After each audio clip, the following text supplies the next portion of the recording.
मंजिल कितनी भी ऊंची क्यों ना हो, रास्ते हमेशा पैरों के नीचे से ही जाते हैं। नमस्कार दोस्तों, मेरा नाम है नीलेश।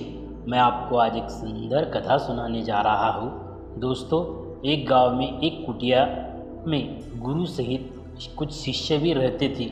गुरु बहुत ही कुरूप थे, पर इसका इनके कामों पर कुछ भी असर नहीं होता था।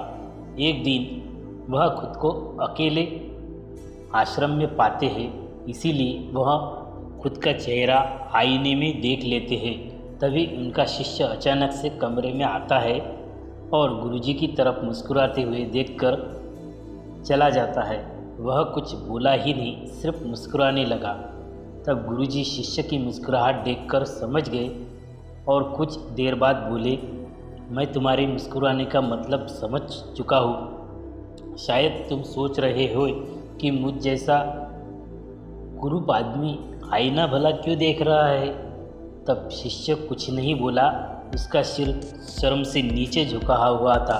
तब गुरुजी ने यह बोला कि शायद तुम नहीं जानते कि मैंने आईना क्यों देखा।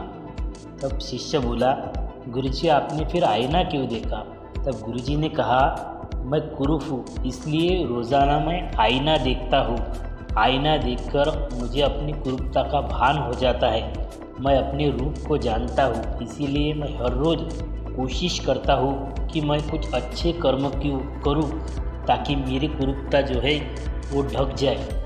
शिष्य को ये बात बहुत अच्छी लगी, परंतु उसने एक शंका प्रकट की। तब वह बोला कि गुरुजी, इस बात के अनुसार तो फिर सुंदर लोगों को अपने चेहरा आईने में देखना ही नहीं चाहिए। तब गुरुजी बोले, शिष्य ऐसी बात नहीं है।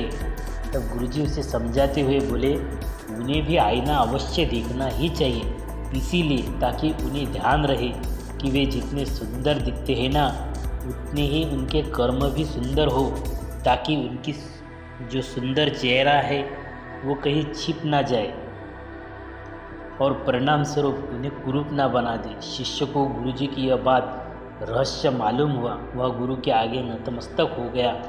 दोस्तों, इस कहानी से हमें यह शिक्षा मिलते हैं कि हमेशा चेहरे की सुंदरता ही सब कुछ नहीं होती, मन की सुंदरता भी मायने रखती है। Thank you. हमारी यह कथा आपको अच्छी लगे तो हमारे चैनल को लाइक कीजिए, शेयर कीजिए और बेल आइकन दबाकर सब्सक्राइब कीजिए, ताकि हमारी जो भी आने वाली वीडियोज़ है वो आपको तक सरलता से पहुंच जाए। तब तक के लिए शुक्रिया। आबाद रहिए, सुरक्षित रहिए।